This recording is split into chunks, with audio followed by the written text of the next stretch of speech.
योगिनं सुखमुत्तमम् उपेति शान्तरजसं ब्रह्मभूतमकल्मषम् उच्चनेवं सदात्मानं योगी विगत कल्मषः सुखेन ब्रह्म संस्पर्शमत्यन्तं सुखमश्नुते सर्वभूतस्थमात्मानं सर्वभूतानि चात्मनि इच्छते योगयुक्तात्मा सर्वत्र समदर्शनः योऽयं पश्यति सर्वत्र सर्वं च मयि पश्यति तस्याहं न प्रणश्यामि स च मे न प्रणश्यति सर्वभूतस्थितं यो मां भजन्ते तत्त्वमास्थितः सर्वथा वर्तमानोऽपि स योगी मयि वर्तते आत्मैपम्येन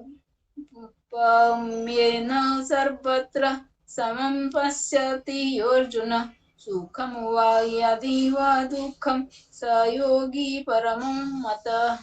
अर्जुन उवाच योऽयं योगस्त्वया प्रक्तः साम्येन मधुसूदन एतस्याहं न प्रस्यामि चञ्चलत्वात् स्थितिं स्थिरं चञ्चलं हि मनः कृष्ण प्रमाथि बलवदृढं तस्याहं निग्रहं मन्ये वायोरिव सुदुष्करं। श्रीभगवान् उवाच असंशयं महाबाहु मनो दुर्निग्रहं चलम् अभ्यासेन तु कौन्तेय वैराग्येण च गृह्यते असंयतात्मना योगो दुष्प्राप इति मे मतिः प्रत्यात्मना तु यत्ततः शक्यो वाप्तुमुपायतः। अर्जुन उवाच अयति हि श्रद्धयोपेतो योगचन्द्रितमानसः अप्राप्य योगसंसिद्धिं कां गतिं कृष्ण गच्छति कच्चिन्नो भव्यविभ्रष्टो छिन्नभ्रमिव नश्यति अप्रतिष्ठो महाबाहु विमूढो ब्राह्मणः पथिम् यत्नमे संशयं कृष्ण चेतुर्महर्ष्य शेषतः त्वदन्यः संशयस्य चेता न व्यपपद्यते।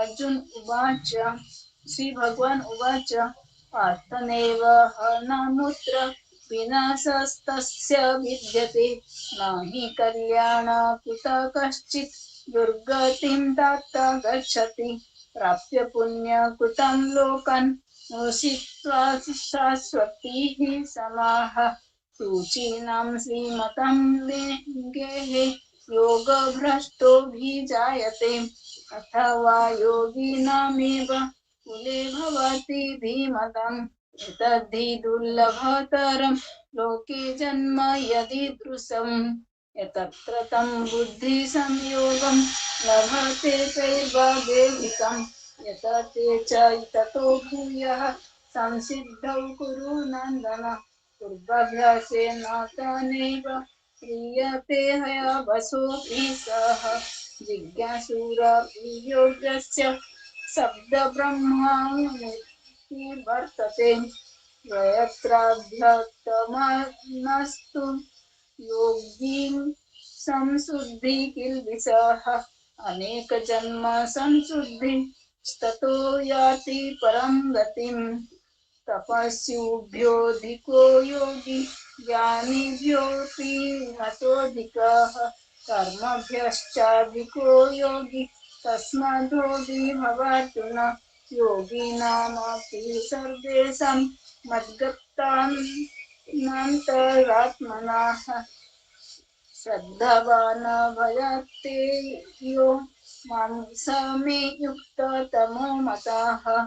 ओम तत्सदिति श्रीमद्भगवद्गीतासु उपनिषत्सु ब्रह्मविद्यायां श्रीकृष्ण अर्जुन संवादे आत्मसंयमयोगो नाम षष्ठोऽध्यायः। हरि ओम तत्सत् हरि ओम तत्सत् हरि ओम तत्सत्। श्रीकृष्ण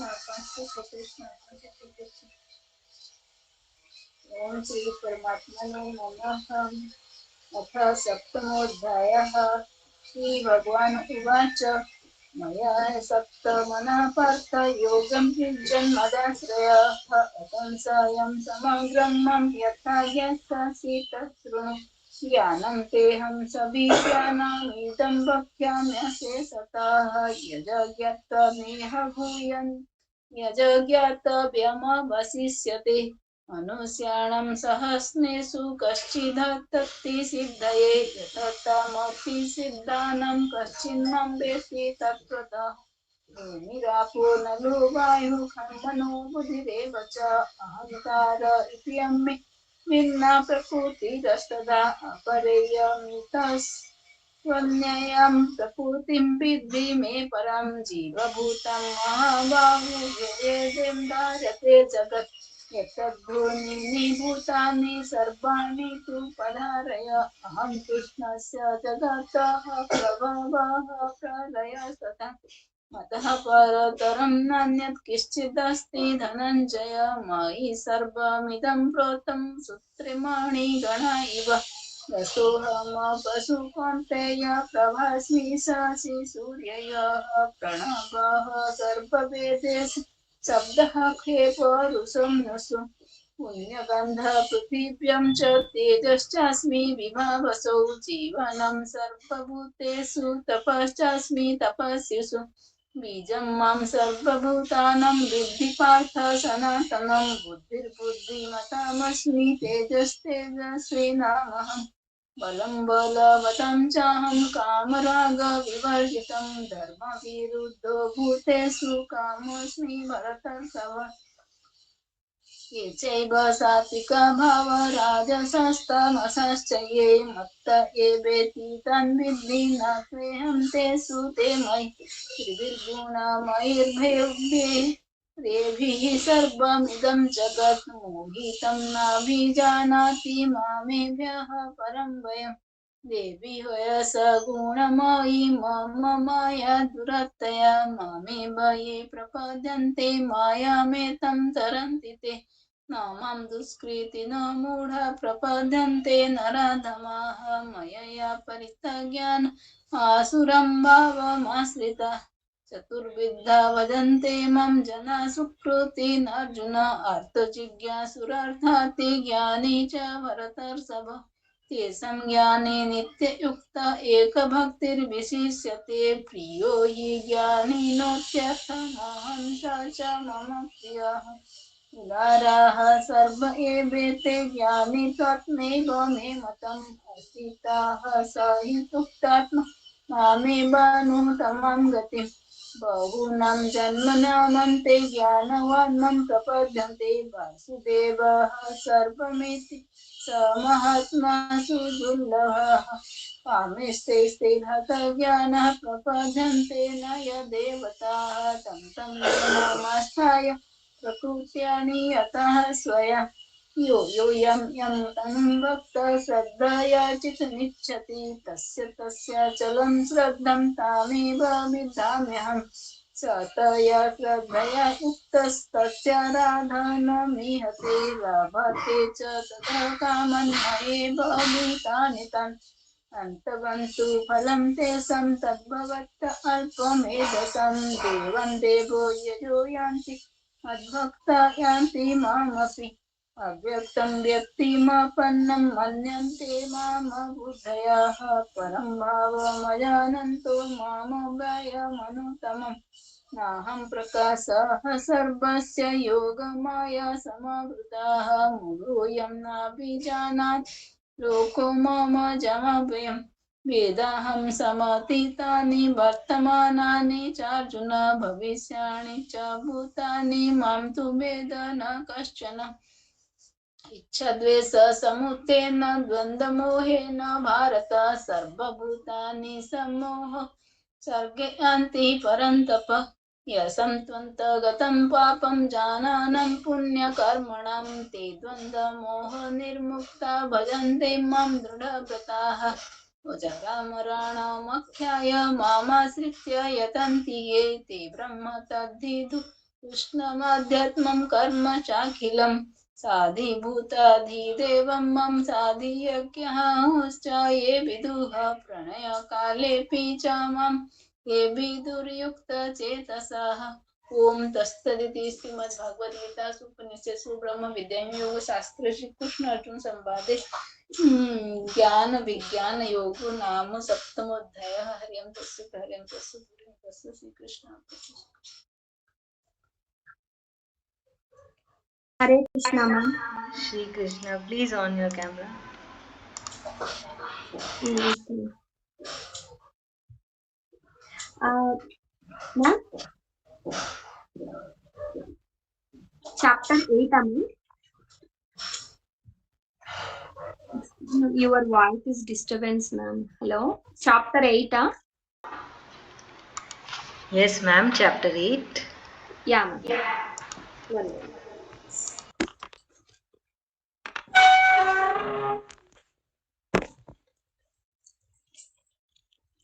ॐ श्री परमात्मने नमः।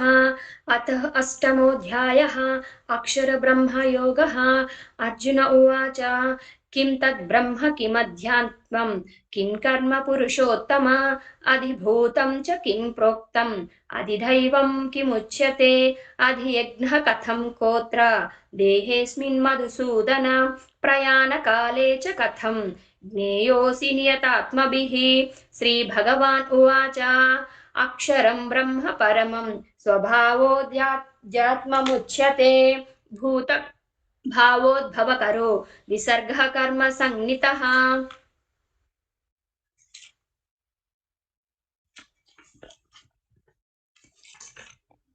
1 minute. अधिभूतं क्षरो भावः पुरुषश्चाधिदैवतम् अधियज्ञोऽहमेवात्र देहे देहभृतां वर अन्तकाले च मामेव स्मरन् मुक्त्वा कलेवरं यः प्रयाति समद्भावं याति नास्त्यत्र संशयः यं यं वापि स्मरन् भावं त्यजत्यन्ते कलेवरं तं तमेवैति कौन्तेय सदा तद्भावभावितः। तस्मात् सर्वेषु कालेषु मामनुस्मर युध्य च मय्यर्पितमनो बुद्धिः मामे वैश्यस्य संशयम् अभ्यासयोगयुक्तेन चेतसा नान्यगामिना परमं पुरुषं दिव्यं याति पार्थानुचिन्तयन् कविं पुराणमनुशासितारम्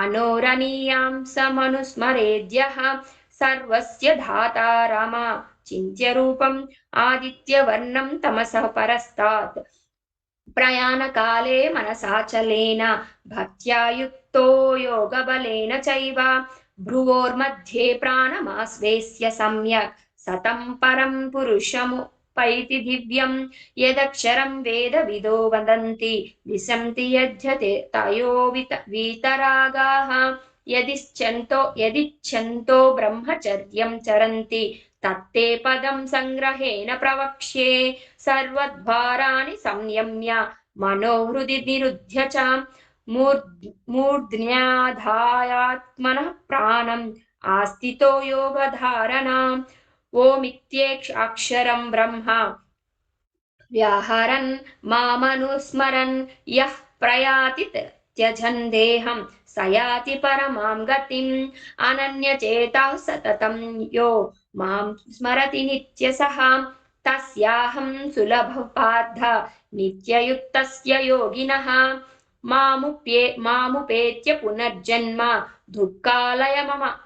दुःखालयमशाश्वतं नाप्नुवन्ति महात्मानः संसिद्धिं परमाङ्गताः ब्रह्म भुवनाल्लोकाः पुनरावर्तिनोऽर्जुन मामुपेत्य तु कौन्तेय पुनर्जन्म न विद्यते सहस्रयुगपर्यन्तम् अहर्यद्ब्रह्मणो विदुः रात्रिं युगसमसंश्रान्ताम् ते होरात्रविदो जनाः अव्यक्ताद्व्यक्तय सर्वाः प्रभवन्त्यः रागमे रात्र्यागमे प्रलीयन्ते वाव्यक्तसंज्ञके भूतग्रामः स एवायं भूत्वा भूत्वा प्रलीयते रात्र्यागमेव सः पार्थ प्रभवत्यहरागमे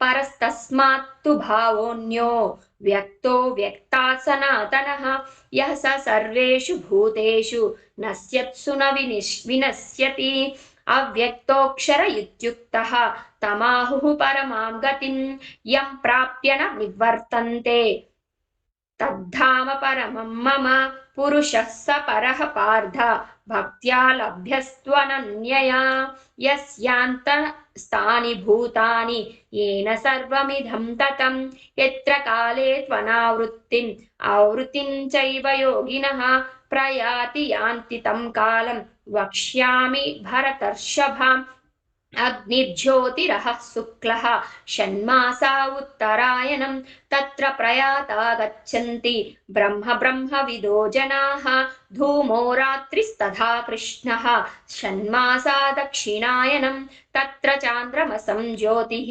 योगी प्राप्य निवर्तते शुक्लकृष्णे गतिह्येते जगतः शाश्वते मते एकया यात्यनावृत्तिम् अन्यया वर्तते पुनः नैते श्रुति पार्थजान योगी मुह्यति कश्चन तस्मात् सर्वेषु कालेषु योगयुक्तो भव वेदेषु यज्ञेषु तपस्सु चैव दानेषु यत् पुण्यफलं प्रदिष्टम् अत्येति तत्सर्वमिदं विदित्वा योगी परं स्थानमुपैति चाध्यम् ॐ तत्सदिति श्रीमद्भगवद्गीतासूपनिषत्सु ब्रह्मविद्यायां योगशास्त्रे श्रीकृष्णार्जुनसंवादे अक्षरब्रह्मयोगो नाम अष्टमोऽध्यायः। Thank you, ma'am. Thank you so much.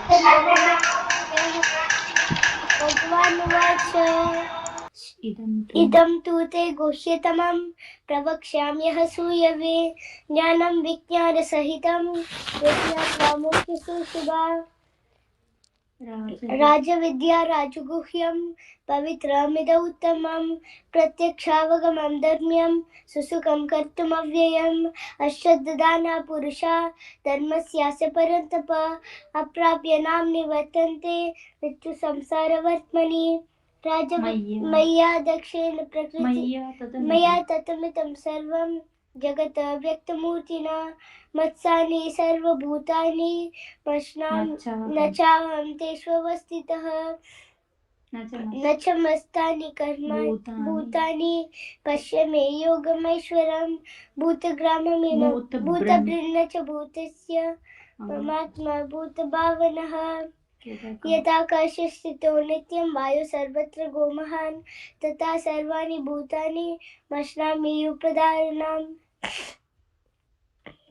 सर्वभूतानि सम्यक् कौन्तेय प्रकृतिं यान्ति मामेकं कल्पक्षये पुनस्तानि कल्पादौ विसृजाम्यहं प्रकृतिं स्वामवष्टभ्य विसृजामि पुनः पुनः भूतग्राममिमं कृत्स्नम् वशं प्रकृतिर्वशात् न च मां तानि कर्माणि पश्य निबध्यन्ते धनञ्जय उदासीन अवशं प्रकृतिर्वशात् असक्तं तेषु कर्मसु मया दक्षेण प्रकृति सूयते सचराचरं हेतुनानेन कौन्तेय जगद्विपरिवर्त्यते अवजानन्ति मामूढा मानुषं तनुमाश्रितं परं भाव जानन्ति मम भूता महेश्वरं मोकाशामोककर्माणा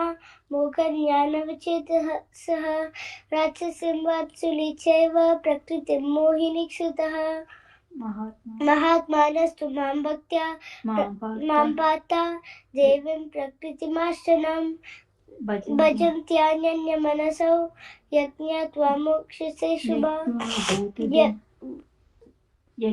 यज्ञाभूत्वादिमव्ययं सततं कीर्तयन्तो मां यद्यञ्च उपादितवृतः नमस्यन्तश्च मां भक्त्या नित्ययुक्ता उपासते ज्ञानयज्ञेन चाप्यन्ये ये जनां यजन्तो माम् उपासते एकत्वेन पृथक्त्वेन बहुधा विश्वतो मुखम् अहं क्रतुरहं यज्ञ स्वभाहमहमौषधं मन्त्रोऽहमहमेवाजं मग्निरहं कुतं पिताहमस्य जगता माता दाता पितामहः वेद्यं पवित्रमोङ्कार यच्चामयजुरेव च गतिर्भर्ता प्रभु साक्षी निवासात् शरणं सुहृत् प्रभव प्रलयस्थानं निदानं बीजमव्ययम् तपाम्यहमं वर्षं निगृह्णामि सृजामि च अमृतं चैव मृत्युश्च सदसच्चाहमर्जुन त्रैविद्या सोमपा भूतपापा यज्ञे ऋष्वा स्वर्गतिं प्रापयन्ते ते पुण्यमासाद्य सुरेन्द्रलोकं मश्नन्ति यज्ञादिविदेव भोगान् ते तं भुक्त्वा स्वर्गलोकं विशालं शिने पुण्ये मन्त्यलोकं विशन्ति एवं त्रयी धर्ममनुप्रपन्नां मता गतिं कामकामा लभन्ते अनन्या चिन्तयन्तो मां ये जनाः पर्युपासते तेषां नित्यं वियुक्तानां योगक्षेमं वहाम्यहम् येऽप्यन्या देवता भक्त्या यजन्तो श्रद्धयान्वितः तेऽपि मामेव कौन्तेय यजन्त विधिपूर्वकम् अहं हि सर्वयज्ञानां भोक्ता च प्रभुरेव च न तो मामभिजानन्ते तत्तु नातश्रवन्ति ते यान्ति देवभृतां देव पृथ्वीन्यान्ति पृथ्वीवृतः भूतानि यान्ति भूतेज यादिमत्ता जिनोऽपि माम् पत्रं पुष्पं फलं तोयां यो मे भक्त्या प्रयच्छति ततहं भक्षितं मश्नामि प्रयतात्मनः यत्करोषि यदश्नासि यज्जुहोषि तथासि यद्यपस्यसि कौन्तेय तत्करुष्व मदर्पणम् शुभाशुभफलेरेवं मोक्षसे कर्मबन्धने संन्यासयोगयुक्तानां विमुक्तो मामुपेष्यसि समोहं सर्वभूतेषु न मे देशोऽस्ति न प्रियः ये भजन्ति तु मां भक्त्या मयि तेषु चाप्यहम् अपि चेत् सुदुराचार भोक्ता भजन्ते नान्यमन्यभाग् साधुरेव समद्भावं सम्यग् व्यवसितो हि सः क्षिप्रं भवति धर्मात्मा शश्वच्छान्तिं निगच्छति कौन्तेय प्रतिजानीहि न मे भक्ता प्रयच्छति प्रणश्यति मां हि पाता व्यपाश्रित्य येऽपि स्योपापयोनयः श्रियो वैशास्यता शूद्रं प्रियान्ति परमां गतिं किं पुनर्ब्राह्मणं पात पुण्या भक्ता राजश्रयस्तदा अनित्यमासाद्य सुरेन्द्रलोकं मश्नान्ति मसुखं लोकं मिमं प्राप्य भजस्व मां मन्मना भगवद्भक्ता मद्या राजश्रयस्ते मां नमस्कुरु मामेव विश्यसि वियुक्तानां वक्तात्मा मत्परायणः ओम तत्सदिति श्रीमद्भगवद्गीतासु उपनिषत्सु ब्रह्मविद्यायां शास्त्रे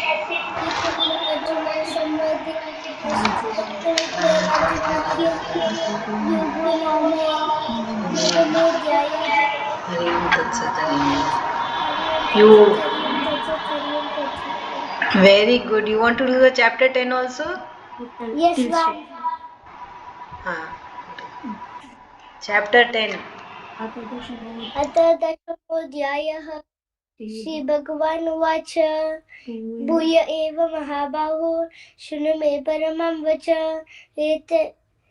यतेऽहं प्रीयमाणाय वक्ष्यामि हितकाम्यया न मे विदुः सुरगणा प्रभवन्यां महर्षयः अहमादिर्हि देवानां महर्षीणां च सर्वशः यो मामजमनादिं च वेति लोकमहेश्वरम् असम्मूढसता शूद्र समर्थेषु सर्वपापे प्रमुच्यते बुद्धिर्ज्ञानमसम्मूढ क्षमा सद्या दमः शमः सुखं दुःखं बभूभावो भयं चाभयमेव च अहिंसा समता तुष्टिः तपोदानं यशो यशः भवन्ति भावभूतेषु भूतानां मत एव पृथक् पृथक् महर्षयः सप्त पूर्वे तपोदान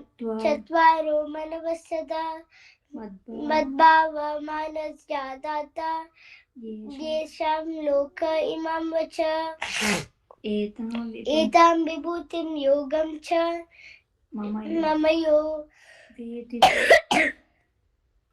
मम यो वेति तत्त्वतः सोऽभिकम्पेन योगेन युज्यते नाथ संशयः अहं सर्वस्य प्रभवः मत् सर्वं प्रवर्तते इति मत्वा भजन्ते मां बुधा भावा समन्वितः मच्चित्ता मद्गतप्राणा बोधयन्तश्च परस्परं कथयन्तश्च मां नित्यं तुष्यन्ति च रमन्ति च तेषां विभूति सततयुक्तानां भजन्तां प्रीतिपूर्वकं ददामि बुद्धियोगं तं येन मापुपयान्ति ते तेषामेवानुकम्पानां अहमज्ञानसंशमः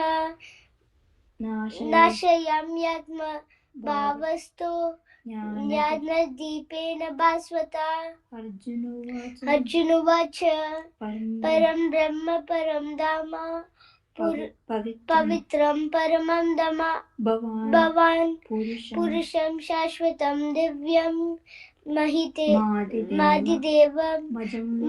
विभुम् आहुस्त्वा ऋषयः सर्वे देवे हिर्नारदस्तदा असितो देवलो वीणा स्वयं चैव भविष्यमे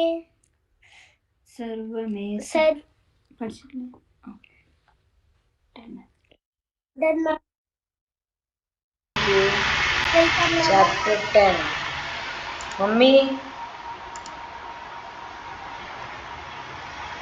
मम्मी आप हो क्या?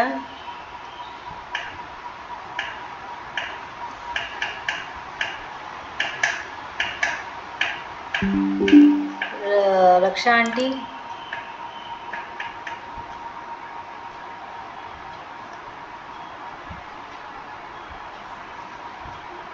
Harika ma'am, will you like to continue chapter 10 shloka from shloka 12? Shloka 12. हाँ. Please, I am reading 11 also. तेषामेवानुकम्पार्थम् अहमज्ञानजं तमः नाशयाम्यात्मभावस्तो ज्ञानदीपेन भास्वताम् अर्जुन उवाच परं ब्रह्म परं धाम पवित्रं परमं भवान् पुरुषं शाश्वतं दिव्यम् आदिदेवमजं विभुम् आहुस्त्वां ऋषयः सर्वे देवर्षिर्नारदस्तदा असितो देवलो व्यासः स्वयं चैव ब्रवीषि मे सर्वमेतद्रुतं मन्ये यन्मां वदसि केशव न हि ते भगवान् व्यक्तिं विदुर्देवानदानवाः स्वयमेवात्मनात्मानं वेत्तत्वं पुरुषोत्तम भूतभावन भूतेश देवदेव जगत्पते वक्तुमर्हस्य शेषेण दिव्याह्यात्मविभूतयः याभिर्विभूतिभिर्लोकान् इमां त्वं व्याप्य तिष्ठसि कथं विद्यामहं योगिन् त्वां सदा परिचिन्तयन् केषु केषु च भावेषु चिन्त्योऽसि भगवन्मया विस्तरेणात्मनो योगं विभूतिं च जनार्दन भूयः कथय तृप्तिर्हि शृण्वतो नास्ति मे मृतम् श्रीभगवान् उवाच हन्त ते कथयिष्यामि दिव्याह्यात्मविभूतयः प्राधान्यतः कुरुश्रेष्ठ नास्त्यन्तो विस्तरस्य मे अहमात्मा गुडाकेश सर्वभूताशयस्थितः अहमादिश्च मध्यं च भूतानामन्त एव च आदित्यानामहं विष्णुः ज्योतिषां रविरंसुमान् मरीचिर्मरुत्वास्मि नक्षत्राणामहं शशि वेदानां सामवेदोऽस्मि देवानामस्मि वासवः इन्द्रियाणां मनश्चास्मि भूतानामस्मि चेतनां रुद्राणां शङ्करश्चास्मि वित्तेशो यक्षरक्षसां वसूनां पावकश्चास्मि मेरुः शिखिरिनामहं पुरोधसां च मुख्यं मा विद्धिपादा बृहस्पतिं सेनानीनामहं स्कन्दः सरसामस्मि सागरः महर्षीणां भृगुरहं गिरामस्म्येकमक्षरं यज्ञानां जपयज्ञोऽस्मि स्थावराणां हिमालयः अश्वत्थः सर्ववृक्षाणां देवर्षीणां च नारदः गन्धर्वाणां चित्ररथः सिद्धानां कपिलो मुनिः उच्चैस्रव समस्वाना विद्धिमामृतोद्भवम् ऐरावतं गजेन्द्राणां वराणां च नराधिपम् आयुधानामहं वज्रं धेनूनामस्मि कामधुक् प्रजनश्चामि कन्दर्पः सर्पाणामस्मि वासुकिः अनन्तश्चास्मि नागानां वरुणो यादसामहं पितॄणामर्यमा चास्मि मम संयमतामहं प्रह्लादश्चास्मि दैत्यानां कालः कलयतामहं मृगाणां च मृगेन्द्रोऽहं वैनतेयश्च पाहि पक्षिणां पवनः पवतामस्मि रामः शस्त्रभृतामहं घषाणां मकरश्चास्मि स्तोत्रसामस्मि जाह्नवी सर्गाणामाधिरन्तश्च मध्यं चैवाहमर्जुन अध्यात्मविद्यानां वादः प्रवदतामहम् अक्षराणामकारोऽस्मि द्वन्द्वः सामिसिकस्य च अहमेवाक्षयः कालो दाताहं विश्वतो मुखः मृत्युः सर्वहरश्चाहम् उद्भवश्च भविष्यतम् कीर्तिः श्रीर्वाक्च नारीणां स्मृतिर्मेधा धृतिक्षमा बृहत्साम तथा साम्नां गायत्री छन्दसामहं मासानां शीर्षोऽहं ऋतूनां कुसुमाकरः द्यूतं छलयतास्मस्मि तेजस्तेजस्विनामहं जयोऽस्मि व्यवसायोऽस्मि सत्त्वं सत्त्ववतामहं वृष्णीनां वासुदेवोऽस्मि पाण्डवानां धनञ्जयः मुनीनामप्यहं व्यासः कवीनामुसना कविः दण्डो दमयतास्मस्मि नीतिरस्मि जिगीषतां मौनं चैवास्मि गुह्यानां ज्ञानं ज्ञानवतामहं यच्चापि सर्वभूतानां बीजं तदहमर्जुन न तदस्ति विना स्यात् मया भूतं चराचरं नान्तोऽस्ति मम दिव्यानां विभूतीनां परन्तप एष तूर्ध्वे सतः प्रोक्तो विभूतेर्विस्तरो मया यद्यद्विभूतिमत्सत्त्वं श्रीमदूर्जितमेव वा तत्तदेवावगच्छत्वं मम तेजोंससम्भवम् अथवा बहुनैतेन किं ज्ञातेन तवार्जुन विष्टव्याहमिदं कृत्स्नम् एकांसेन स्थितो जगत् ॐ तत्सदिति श्रीमद्भगवद्गीतासूपनिषत्सु ब्रह्मविद्यायां योगशास्त्रे श्रीकृष्णार्जुनसंवादे विभूतियोगो नाम Hare Om Tat Sat. Would you like to do 11 also? Yeah, please continue. ॐ श्री परमात्मने नमः। अथ एकादशोऽध्यायः विश्वरूपसन्दर्शनयोगः। अर्जुन उवाच मदनुग्रहाय परमं गुह्यमध्यात्मसंज्ञितं यत्त्वयोक्तं वचस्तेन मोहोऽयं विगतो मम भवाप्ययौ हि भूतानां श्रुतौ विस्तरसो मया त्वत्तः कमलपत्राक्ष महात्म्यमपि चाव्ययम् एवमेतद्ध्यतात्तत्त्वम् आत्मानं परमेश्वरः द्रष्टुमिच्छामि ते रूपम् ऐश्वरं पुरुषोत्तम मन्यसे यदि तच्छक्यं मया दृष्टुमिति प्रभो योगेश्वर ततो मे त्वं दर्शयात्मानमव्ययम् श्रीभगवान् उवाच पश्य मे पार्थरूपाणि शतशोधसहस्रशः नानाविधानि दिव्यानि नानावर्णाकृतीनि च पश्यादित्यान् वसून् रुद्रान् अश्विनौ मरुतस्तथा बहून्यदृष्टपूर्वाणि पश्याश्चर्याणि भारत इहैकस्तं जगत्कृत्स्नं पश्याद्य सचराचरम् मम देहे गुडाकेशा यच्छान्यद्द्रष्टुमिच्छसि न तु मां शक्यसे द्रष्टुम् अनेनैव स्वचक्षुषा दिव्यं ददामि ते चक्षुः पश्य मे योगमैश्वरम् संजय उवाच एवमुक्त्वा ततो राजन् महायोगेश्वर हरिः दर्शयामास पार्थाय परमं रूपमैश्वरम् अनेकवक्त्रनयनम् अनेकाद्भुतदर्शनम् अनेकदिव्याभरणम् दिव्यानेकोद्यतायुधम् दिव्यमाल्याम्बरधरम् दिव्यगन्धानुलेपनम् सर्वाश्चर्यमयं देवम् अनन्तं विश्वतोमुखम्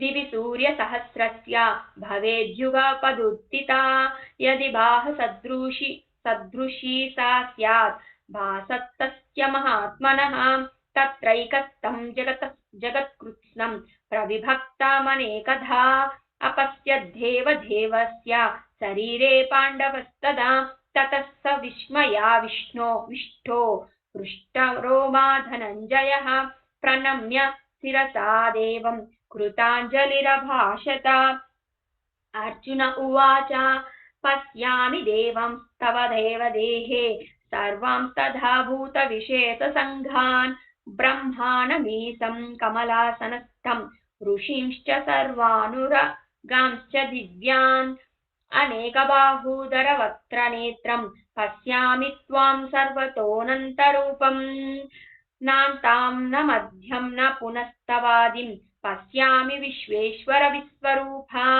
किरीटिनं गदिनं चक्रिणीं च तेजोराशिं सर्वतो दीप्तिमन्तं पश्यामि त्वां दुर्निरीक्ष्यं समन्तात् दीप्तानलार्कद्युतिमप्रमेयं त्वमक्षरं परमं वेदितव्यं त्वमस्य विश्वस्य परं निधानम् त्वमव्ययः शाश्वत धर्मगोप्ता सनातनस्त्वं पुरुषो मतो मे अनादिमध्यान्तमनन्तवीर्यम् अनन्तबाहुं शशिसूर्यनेत्रं पश्यामि त्वां दीप्तहुताशवक्त्रं स्वतेजसा विश्वमिदं तपं तं रूपं महत्ते द्यावा पृथिव्योरिदमन्तरं हि व्याप्तं त्वयैकेन दिशश्च सर्वाः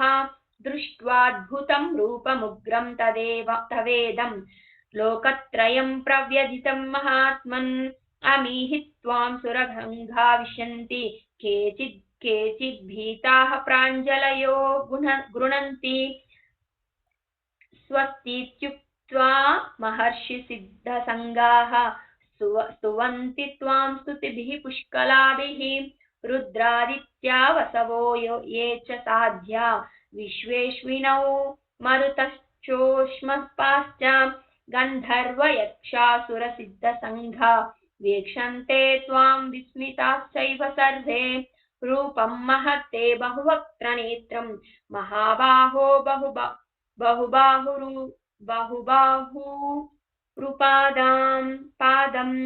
बहुदरं बहुदंष्ट्राकरालं दृष्ट्वा लोकाः प्रव्यथितास्तदाहं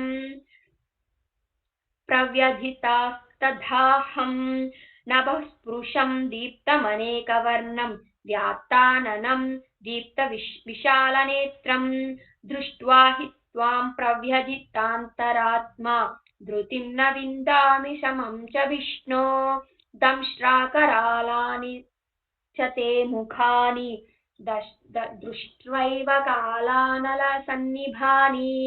दिशो न जाने न लभे च शर्म प्रसीद देवेश जगन्निवास अमी च त्वां धृतराष्ट्रस्य पुत्राः सर्वे सहैवावनि निपालसङ्घैः भीष्मो द्रोणः सूतपुत्रस्तथासौ सहास्मदीयैरपि योधमुख्यैः वक्त्राणि ते त्वरमाना विशन्ति दंष्ट्राकरालानि भयानकानि केचिद्विग्लग्ना दशनान्तरेषु सन्दृश्यन्ते चूर्णितैरुत्तमाङ्गैः यथा नदीनां बहवो भुवेगाः समुद्रमेवाभिमुखा द्रवन्ति तथा तवामी नरलोकवीराः विशन्ति वक्त्राण्यभिविज्वलन्ते यथा प्रदीप्तं ज्वलनं पतङ्गा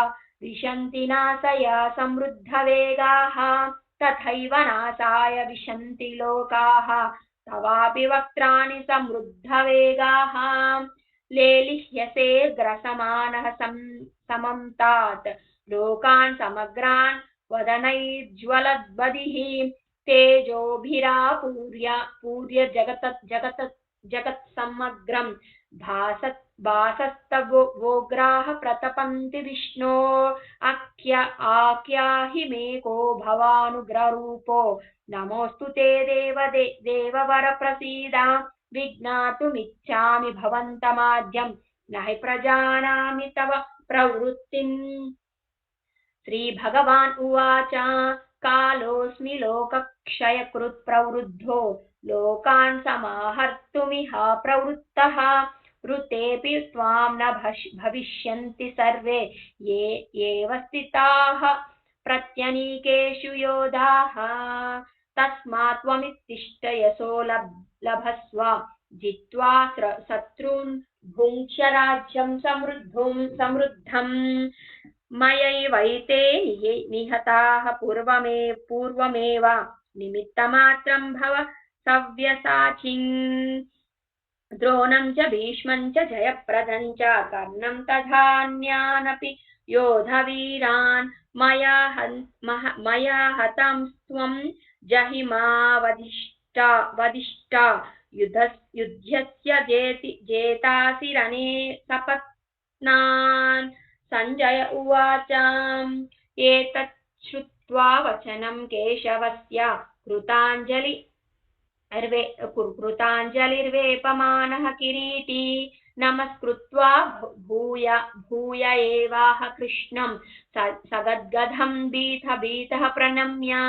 अर्जुन उवाच स्थाने हृषीकेश तव प्रकीर्त्या जगत् प्रहृष्यत्यनुरुज्यते च रक्षांसि भीतानि दिशो द्रवन्ति सर्वे नमस्यन्ति च सिद्धसङ्गाः कस्माच्च तेन न मेरन्महात्मन् गरीयसे ब्रह्मणोऽप्यादिकर्त्रे अनन्तदेवेश जगन्निवास त्वमक्षरं सदसत्तत्परं यत् त्वमादिदेवः पुरुषः पुराणः त्वमस्य विश्वस्य परमं निदं वेत्तासि वेद्यं च परं च धाम त्वया ततं विश्वमनन्तरूपा वायुर्यमोऽग्निर्वरुण शशाङ्कः प्रजापतित्वं प्रपितामहश्च नमो नमस्तेस्तु सहस्रकृत्वः पुनश्च भूयोऽपि नमो नमस्ते नमः पुरस्तादध पृष्ठतस्ते नमोऽस्तु ते सर्वत एव सर्वा अनन्तवीर्यामितविक्रमस्त्वं सर्वं समाप्नोषि ततोऽसि सर्वः सखेति मत्वा प्रसभं यदुक्तं हे कृष्ण हे यादव हे सखेति अजानता महिमानं तवेदं मया प्रमादात् प्रणयेन वापि यच्चापहासार्धमसत्कृतोऽसि विहारसय्यासनभोजनेषु एकोऽथ वाप्यच्युत तत्समक्षं तत्क्षामये त्वामहमप्रमेयम् पितासि लोकस्य चराचरस्य त्वमस्य पूज्यश्च गुरुर्गरीयान् न तत्त्वत्समोऽस्वभ्यधिकः कुतोऽन्यो लोकत्रयेऽप्य प्रतिमभ्रभावाम् तस्मात् प्रणम्य पनिधाय कायं प्रसादये त्वामहमी समीढ्यम् पितेन पुत्रस्य सखेव सख्योः प्रियः प्रियायार्हसि देवसोढुम्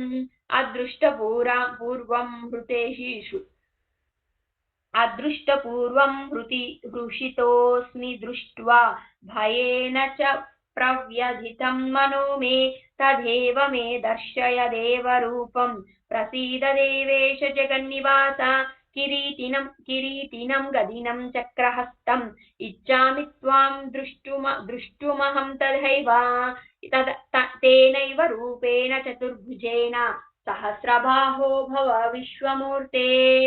श्रीभगवान् उवाच मया प्रसन्नेव तवार्जुनेदं रूपं परं दर्शितमहात्मकान् तेजोमयं विश्वमनन्तमाद्यं यन्मे त्वधन्येन न दृष्टपूर्वम् न वेदयज्ञाध्ययनैर्न दानैः न च क्रियाभिर्न तपोभिरुग्रैः एवं रूपः सख्य अहं नृलोके द्रष्टुं त्वदनेन कुरु प्रवीरा मा ते व्यधामा च विमूढभावो दृष्ट्वा रूपं घोरमिदृज्वमेदम् व्यपेतभिः प्रीतमानाः पुनस्त्वं तदेव मे रूपमिदं प्रपश्याम् उवाच इत्यर्जुनं वासुदेवस्तथोक्त्वा स्वकं रूपं दर्शयामास भूयः आश्वासयामास च भीतमेनं भूत्वा पुनः सौम्य वपुर्महात्मा। अर्जुन उवाच दृष्ट्वेदं मानुषं रूपं तव सौम्यं जनार्दन इदानीमस्मि संवृत्तः सचेता प्रकृतिं गतः। श्रीभगवान् उवाच सुदुर्धर्षमिदं रूपं दृष्टवानसि यन्मम देवा अप्यस्य रूपस्य नित्यं दर्शनकाङ्क्षिणः नाहं वेदैर्न तपसा न दानेन चेज्जया सख्य एवं विधों दृष्टवानसि मां यथा भक्त्या त्वनन्यया सख्या अहमेवं विधोऽर्जुन ज्ञातुं द्रष्टुं च तत्त्वेन प्रावेष्टुं च परन्तप मत्कर्म कृन्मत्परमो मद्भक्तः सङ्गवर्जितः निर्वैरः सर्वभूतेषु यः स मामेति पाण्डव।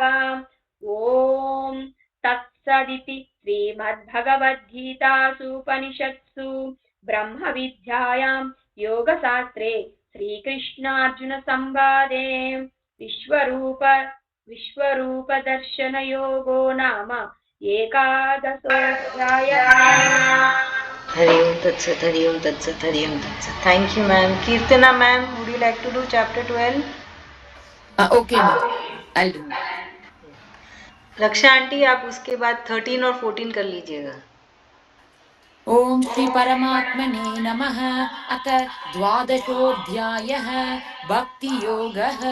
अर्जुन उवाच एवं सततयुक्ता ये भक्तास्त्वां पर्युपासते ये चाप्यक्षरमव्यक्तं तेषां के योगवित्तमाः. श्रीभगवानुवाच मय्यावेशमनो ये मां नित्ययुक्ता उपासते श्रद्धया परयोपेताः ते मे युक्ततमा मताः. ये त्वक्षरमनिर्देश्यम् अव्यक्तं पर्युपासते सर्वत्र गमचिन्त्यं च कूटस्थमचलं ध्रुवं सन्नियम्येन्द्रियग्रामं सर्वत्र समबुद्धयः ते प्राप्नुवन्ति मामेव सर्वभूत इते रताः. क्लेशोऽधिकतरस्तेषाम् अव्यक्तासक्तचेतसाम् अव्यक्ता हि कदेर्दुःखं देहवद्भिरवाप्यते.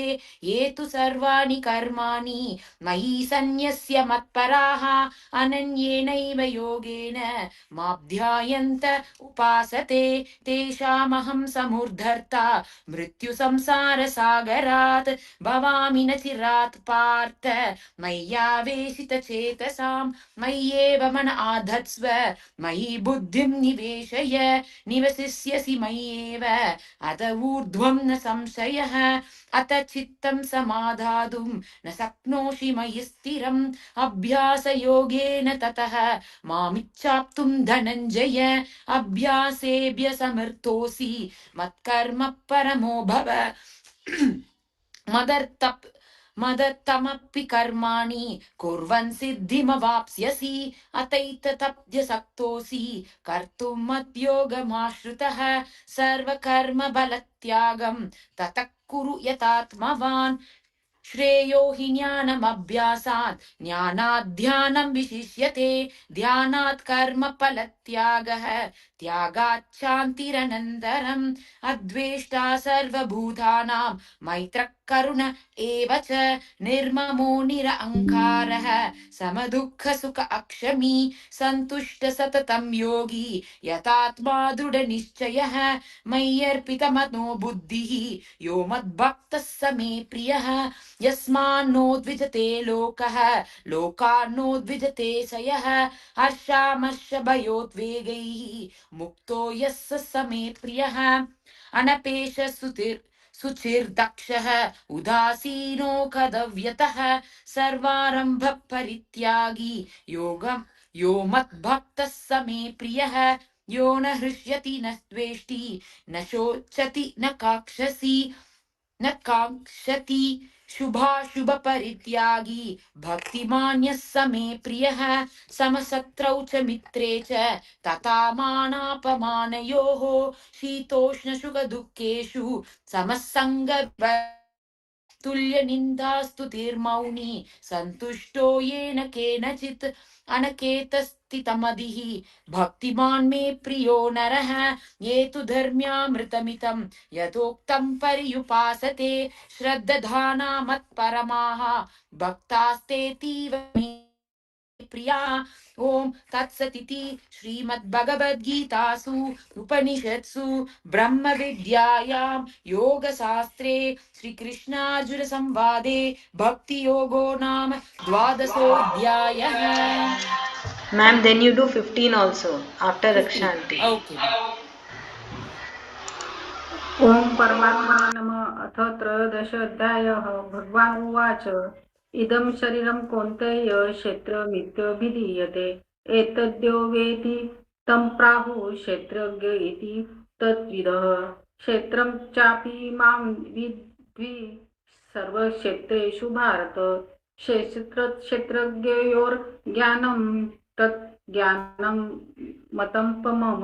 क्षेत्रज्ञं यच्च यादृक् च यद्विकारी यतश्च यत् स च यो यत्प्रभावश्च तत्समासेन मे शृणु. ऋषिभिर्बहुधा गीतं छन्दोभिर्विविधैः पृथक्. ब्रह्मसूत्रपदेश्चैव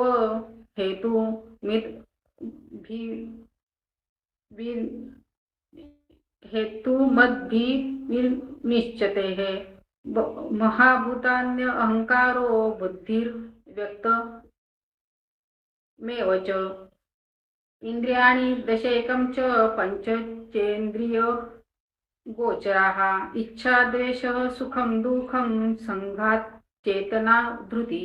एतत् क्षेत्रज्ञं समासेन सविकारमुद्यहुतम्. अमानित्व दंभा अमानित्व मद भी व महिंसां शांति राजवम्. आचार्योपासनं शौचं स्थैर्यमात्म विनिग्रह. इंद्रियायेषु वैराग्यमन अहंकार एव च. जन्म मृत्यु जरा व्याधि दुःख दोषानुदर्शनम्. असक्ति तर विग्नः पुत्रद्वार गृहीद्विषु. नित्यं च समचित्तत्वमिष्टानिष्टोना पापतिषु. मयि चानन्ययोगेन भक्तिरव्यभिचारिणी. विविक्त देशे सेवित्वमर्हति जनसंसिद्धि. अध्यात्म ज्ञाननित्यत्वं तत्त्वज्ञानार्थदर्शनम्. एतज्ज्ञानमिति प्रोक्तमज्ञानं यततोऽन्यथा ज्ञेयं तत् यत्त्व प्रवक्ष्यामि यज्ञात्वामृतश्नुते. अनादि मत्परं ब्रह्म न सत्तना सदुच्यते. सर्वतः पाणिपादं तत्सर्वतो शिष्यो मुखं. सर्वतः श्रुतिमलोके सर्वमावृत तिष्ठति. सर्वेन्द्रिया गुणाभासं सर्वेन्द्रिया सेवेन्द्रिय विजतम्. असक्तं सर्वभृश्चैव निगृणं गुणभोक्तुं च. बहिरान्ताश्च भूतानामाचरं चरमेव च. सूक्ष्मत्वात् दिविज्ञेयं दूरस्थचान्तिके च तत्. अविभक्तं च भूतेषु विभक्तमिव च स्थिरम्. भूतभृतश्च तज्ज्ञेयं ग्रसिष्णु प्रभाविष्णु च. ज्योतिषमपि तेजोतिस्तमस परमुच्यते. ज्ञानं ज्ञेयं ज्ञानगम्यं हृदि सर्वस्य दिष्टतम् इति क्षेत्रं तथा ज्ञानं ज्ञेयं चोक्तं समासतः मदभुक्त एतद् विज्ञाय मदभावायोपपद्यते प्रकृतिं पुरुष चैव विद्यन्नादि उभावपि विकारांच गुणांश्चैव विद्धि प्रकृति संभवान् कार्य कारण कर्तृत्वे हेतु प्रकृति रुच्यते पुरुष सुख दुःखानां भोक्तृत्वे हेतु रुच्यते पुरुष प्रकृतिस्थो हि भुक्ते प्रकृति जान गुणान कारणं गुण संगस्य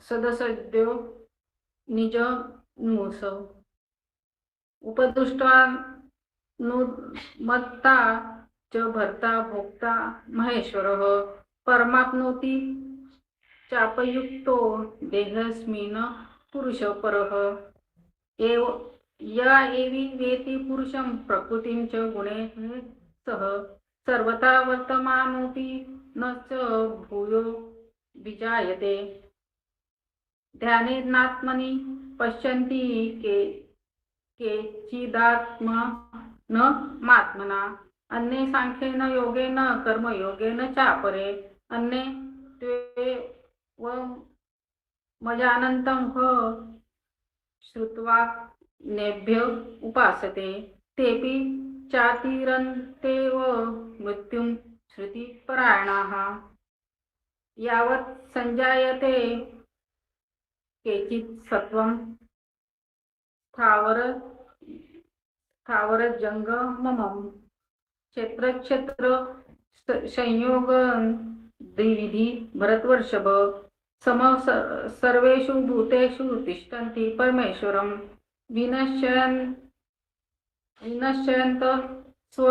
विनश्यन्तं यः पश्यन्ति स पश्यति समं पश्यन् हि सर्वत्र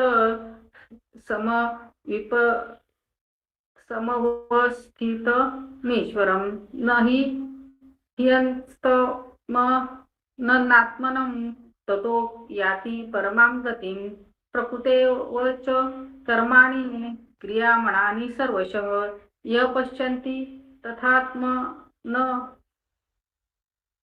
कर्तरं च पश्यति यदा भूत पृथक् भावेनैकस्थ निष्पश्यति तत एव च विस्तारं ब्रह्म सम्पद्यते तदा अनादित्वानि गुणात्वा मत्परमात्मयम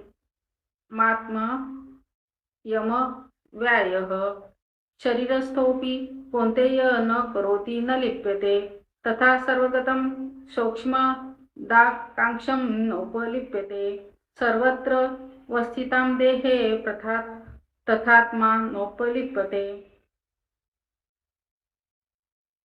यथा प्रकाशतेकः कृष्णं लोकमिमं रविः क्षेत्री तथा कृष्णं प्रकाशयति भारत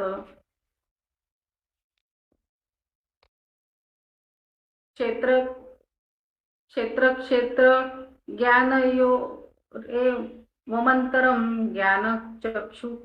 ज्ञानचक्षुषा भूत प्रकृति मोक्षं च ये विद्युन्भ्रान्ति मे परम् ओम तत्सदिति श्री भगवद गीता उपनिषदु ब्रह्म विद्यायां योगशास्त्रे श्री कृष्ण अर्जुन संवादे क्षेत्र विभाग योगो नाम त्रयोदश अध्याय हरि ओम तत्सत् हरि ओम तत्सत् हरि ओम तत्सत्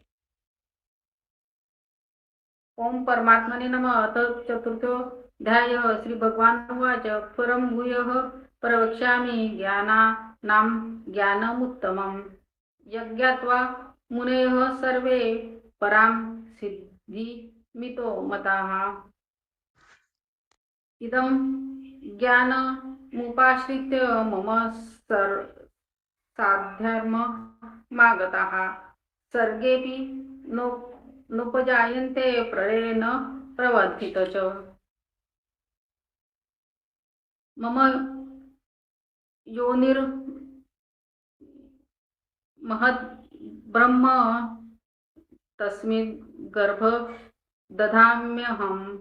संभवः सर्वभूतानां ततो भवति भारत। सर्वयोनेषु कौन्तेय मृतयः संभावन्ति यः। तास्यां ब्रह्म महद्योनिर्हं बीजप्रदः पिता।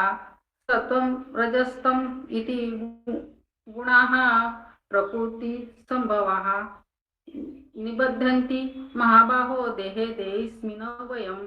तत्र सत्वं निर्मलात् प्रकाशकं नामयं। सुखसंगेन बध्यन्ति ज्ञानसंगेन चानघ। रजो रागात्मकं विधि तृष्णासंगं समुद्भवम्। तनि बन्धन्ति कौन्तेय कर्मसंगेन देहिनां। तस्मात् ज्ञानं विधि मोहनं सर्वदेहिनां। प्रमादालस्यानिन्द्राभिस्तनिबध्यन्ति भारत। सत्वं सुखे संजायति रजः कर्माणि भारत। ज्ञानमावृत्य तु तमः प्रमादे संजायत।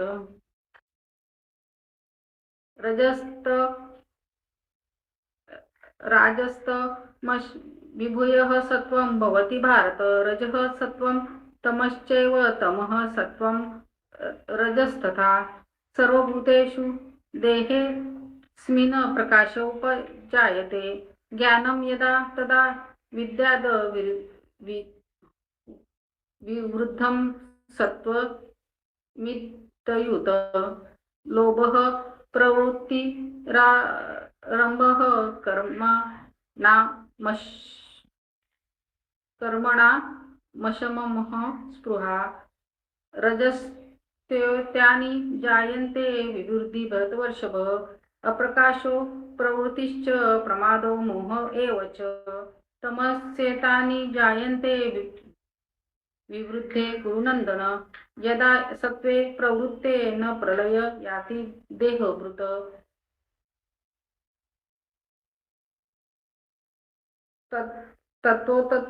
तदोत्वमविदां लोको न मलयं प्रतिपद्यते।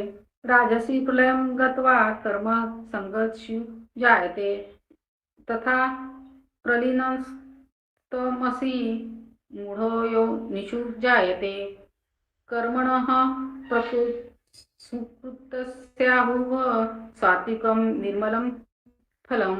रजसस्तु फलं दुःखं ज्ञानं तमस फलम्। सत्त्वसंजायते ज्ञानं रजसो लोभ एव च।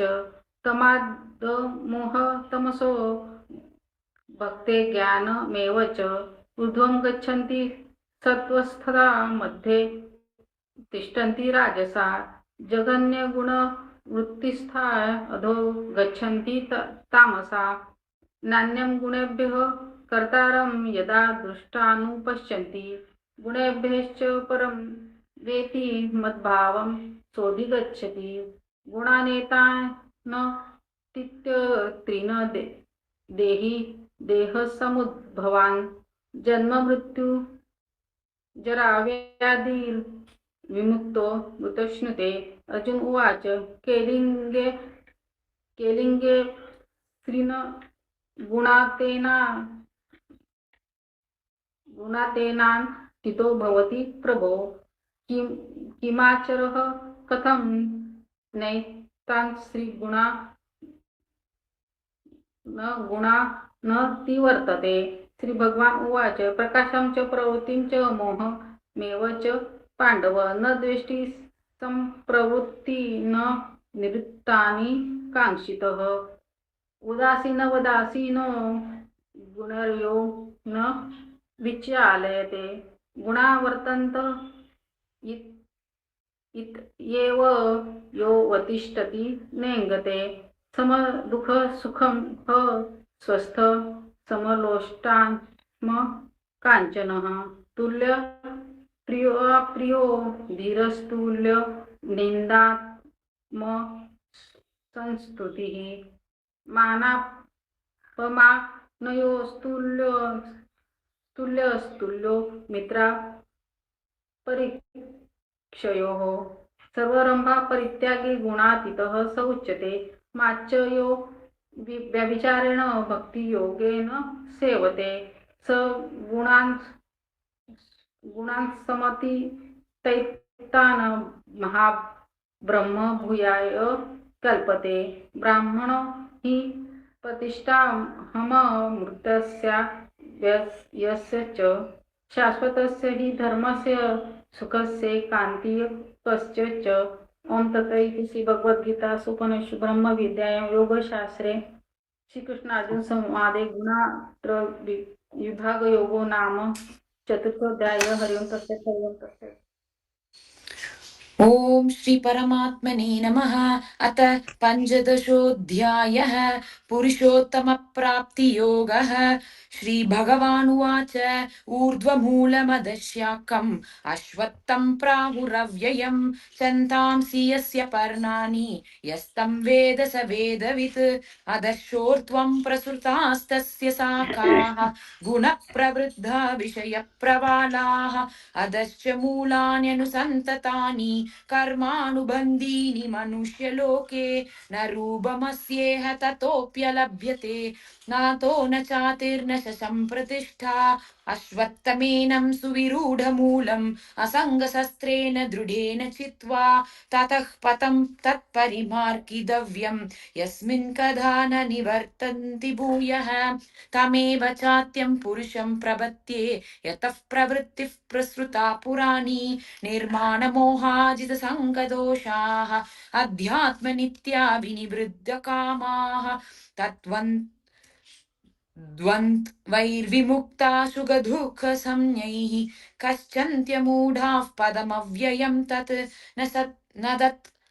न तद्भाषयते सूर्यः न शशाङ्को न पावकः यद्गत्वा न निवर्तन्ते तद्धाम परमं मम ममैवांशो जीवलोके जीवभूतः सनातनः मनःषष्ठानि इन्द्रियाणि प्रकृष्टानि कर्षति शरीरं यदवाप्नोति यश्चाप्युत्क्रामतीश्वरः गृहीत्वैतानि संयाति वायुर्गन्धानि वाशयात् श्रोत्रं चक्षुस्पर्शनं च रसनं घ्राणमेव च अधिष्ठाय मनश्चायं विषयानुपसेवते उत्क्रामन्तं स्थितं वापि पुण्यानं वा गुणान्वितं पश्यन्ति ज्ञानचक्षुषः यदन्तो योगिनश्चैनं पश्यन्त्यात्मन्यवस्थितं यदन्तोऽभ्यकृतात् मानः नैनं पश्यन्त चेतसः अदादित्यगतं तेजः जगद्भाषयतेऽखिलं यश्चन्द्रमसि यच्चाग्नौ तत्तेजो विद्धि मामकम् गामाविश्य च भूतानि धारयाम्यहमोजसा पुष्णामि शौचधी सर्वाः सोमो भूत्वा रसात्मकः अहं वैश्वानरो भूत्वा प्राणिनां देहमाश्रितः प्राणापानसमायुक्तः पचाम्यन्नं चतुर्विधम् सर्वस्य चाहं हृदि सन्निविष्टः मतस्मृतिर्ज्ञानमपोहनं च वेदैश्च सर्वैरहमेव वेद्यः वेदान्तकृद्वेदविदेव चाहम् द्वाविमौ पुरुषो लोके शरक्षाक्षर एव च शरक् सर्वाणि भूतानि कूटस्थोऽक्षर उच्यते उत्तमः पुरुषत्वन्यः परमात्मेयुधाहृतः यो लोकत्रयमाविश्य बिभर्त्यव्यय ईश्वरः यस्माक्षरमतीतोऽहम् अक्षरादपि शोत्तमः अतोऽस्मि लोके वेदे च प्रतितः पुरुषोत्तमः यो मामेवमसम्मूढः जानाति पुरुषोत्तमं स सर्वविद् भजति मां सर्वभावेन भारत इदगुह्यं तमं शास्त्रम् इदमुक्तं मया नघ एतत् भूत्वा बुद्धिमान् स्यात् कृतकृत्यश्च भारत ओम तत्सदिति श्रीमद्भगवद्गीतासु उपनिषत्सु ब्रह्मविद्यायां योगशास्त्रे श्रीकृष्णार्जुन संवादे पुरुषोत्तमप्राप्तियोगो नाम पञ्चदशोऽध्यायः। हरि ओम तत्सत् हरि ओम तत्सत् हरि ओम तत्सत्। आप पढ़ेंगे 16 पढ़ लीजिए आप। ओम उसके बाद एक मिनट मैं बता देती हूँ कौन कौन पढ़ेगा। 16 आप पढ़ लीजिएगा, फिर हंस आंटी 17 पढ़ेंगे, फिर Harika ma'am you do the 18 chapter, है ना? ठीक है, चालू करिए। ओम श्री परमात्मने नमः। अथ षोडशोऽध्यायः। श्री भगवान उवाच अभयं सत्त्व संशुद्धिर्ज्ञानयोगो व्यवस्थितिः दानं दमश्च यज्ञश्च स्वाध्यायस्तप आर्जवम् अहिंसा सत्यमक्रोधस्त्यागः शान्तिरपेशुनं दया भूतेष्वलोलुप्त्वं मार्दवं हि रचापलम् तेजक्षमा धृति शौच द्रोहो नातिमानिता भवन्ति सम्पदं दैवी मभिजातस्य भारत दम्भो दर्पोऽभिमानश्च क्रोध पारुष्यमेव च अज्ञानं चाभिजातस्य पार्थ सम्पदमासुरीम् दैवी सम्पद विमोक्षाय निबध्नायासुरीमता मासुचः सम्पदं दैवी मभिजातोऽसि पाण्डव द्वौ भूतसर्गो लोकेऽस्मिन् दैव आसुर एव च देवो विस्तरः सह प्रोक्त आसुरं पार्थ मे शृणु प्रवृत्तिं च निवृत्तिं च जनान विदुरासुराः न शोचं नापि चाचारो न सत्यं तेषु विद्यते असत्यमप्रतिष्ठन्ते जगदाहोरनीश्वरम् अपरं परसम्भूतं किमन्यत् कामहेतुकम् एतां दृष्टिमवष्टभ्य नष्टात्मानोऽल्पबुद्धयः प्रभवन्त्युग्रकर्माणः क्षयाय जगतो हिताः काममाश्रित्य दुष्पूरं दम्भमानमदान्विताः मोहात् गृहीत्वा सद्ग्राहान् प्रवर्तन्ते शुचिव्रता चिन्तामपरिमेयं च प्रलयान्तामुपाश्रिताः कामोपभोगपरमा एतावदिति निश्चिताः आशापाशशतैर्बद्धा कामक्रोधपरायणाः इहन्ते कामभोगार्थ मन्यायेनार्थ सञ्चयान् इदमद्य मया लब्ध मिमं प्राप्स्ये मनोरथम् इदमस्तीदमपि मे भविष्यति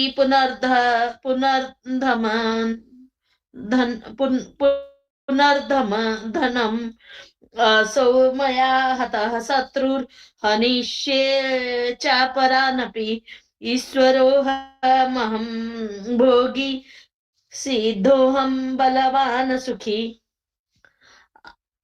आर्योऽभिजनवानस्मि कोऽन्योऽस्ति सदृशो मया यख्ये दास्यामि मोदिष्य इत्यज्ञानविमोहिताः अनेकचित्तविभ्रान्ता मोहजालसमावृताः प्रसक्ताः कामभोगेषु पतन्ति नरकेषु च आत्मसम्भावितास्त स्तब्धा धनमानमदान्विता यजन्ते नाम यज्ञेस्ते दम्भेनाविधिपूर्वकम् अहङ्कारं बलं दर्पं कामं क्रोधं च संश्रिताः सा मामात्मपरदेहेषु प्रद्विषन्तोभ्य सूयकाः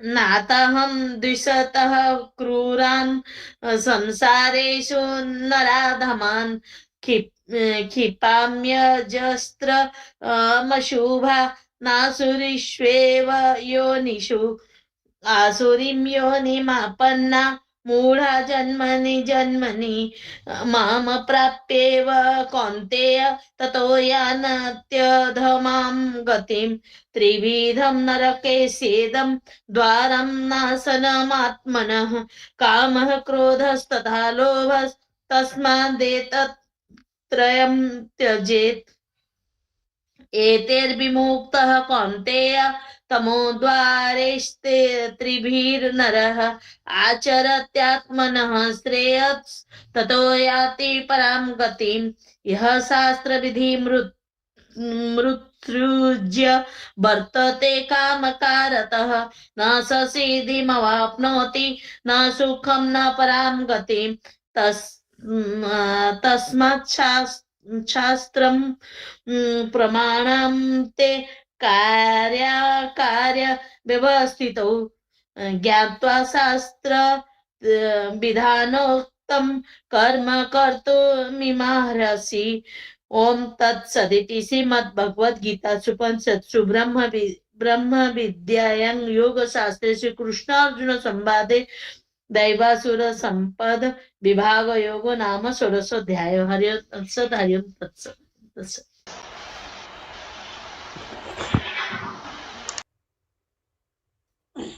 ओम श्री परमात्मने नमः। अथ सप्तदशोऽध्याय। अर्जुन उवाच ये शास्त्रे विद्धि मुत्सृज्य यजन्ते श्रद्धान्वितः तेषां निष्ठा तु का कृष्ण सत्त्वमाहो रजस्तमः। श्री भगवान उवाच त्रिविधा भक्ति श्रद्धा जनिनां सा स्वभावजा सात्विकी राजसी चैव तामसी चेति मातां शृणु सत्त्वानुरूपा सर्वस्य श्रद्धा भवति भारतः। श्रद्धामयो यं पुरुषो यो यच्छिद्यो सः एव स यजन्ते सात्विका देवान् यक्ष रक्षांसि राजसः एतान् गणांश्चान्ये यजन्ते तामसा जनाः। अशस्त्रविहितं घोरं तप्यन्ते ये तपोजना दम्भः संयुक्ता कामराग बलान्वितः त्रस्यन्तः शरीरस्थं भूतग्राममचेत्सः मां चैवान्त शरीरस्थं तान् विद्या सुरनिश्चयान् आहारास् त्वपि सर्वस्य त्रिविधो भवति प्रियः। यज्ञस्य तपस्य तथा दानं तेषां भेदमिमं शृणु आयु सत्त्व बलारोग्ये सुख प्रीति विविधना रस्या स्निग्धना स्थिरा रिधा आहारा सात्विक प्रिया। कट्वम्ल लवणात् युष्ण तीक्ष्ण रुक्ष विदाहिना आहारा राजसस्येष्टा दुःख शोकामय प्रधा यातयामं तत्रतं पूर्ति पर्युषितं च यतः उच्छिष्टमपि चामेध्यं भोजनं तामसप्रियम्। अफलांग शिबिर्यज्ञो विधिदृष्टो यः युज्यते द्रष्टव्यमेवेति मना समाधाय च सात्विकः।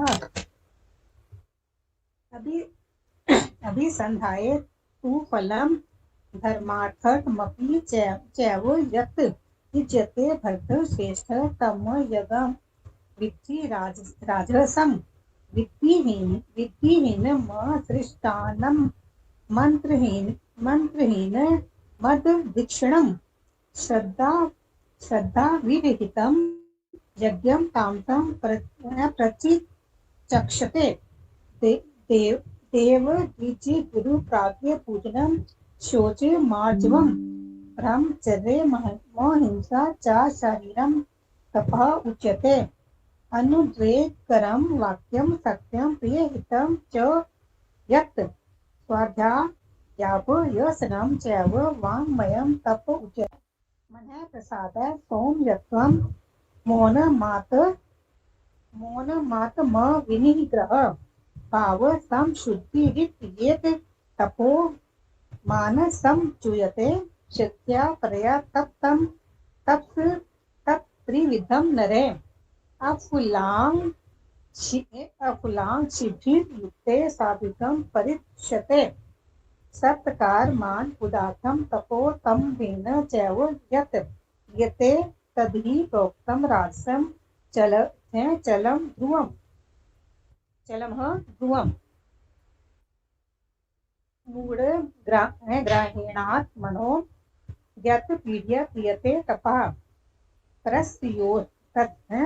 प्रस्योत साधनार्थं वा तथा मा समुदाहृतं तात वयमिति यद्दानं दीयते नुपकारिणे देशे काले च पात्रे च तद्दानं तापितं स्मृतं यत्तु प्रत्युपाकार्थं फलं मुद्दिश्य वा पुनः गीते च परिक्लिष्टं तद्दानं राजसं स्मृतम् आदेशकाले यद्दानं मा पात्रेभ्यः यश च दीयते असत्कृतमवज्ञातं तत् मां समुदाहृतम् ओम तत्सिद्धि निर्देशो ब्रह्मणस् त्रिविध स्मृतः ब्रह्मणास् तेन वेदाश्च यज्ञाश्च विहिता पुरा तस्मादो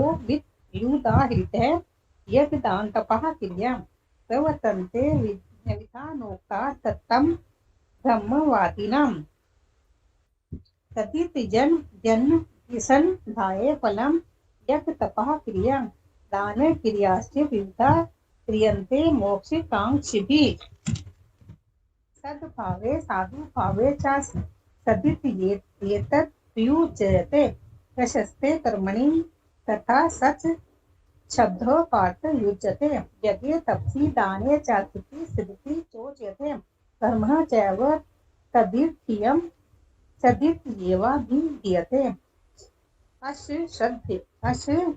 अश्रद्धया कृतं दत्तं तपस्तत्पं हितं च यत् असिद्धिते युच्यते पार्थ न चत् प्रेते न इहि ओम तत्सृष्टि श्रीमद्भगवद्गीता ब्रह्म विद्यायां योगक्षेत्रे श्री कृष्णार्जुन संवादे श्रद्धात्रय विभाग योगो नाम सप्तोदशोऽध्याय सर्वं तस्य सर्वं तस्य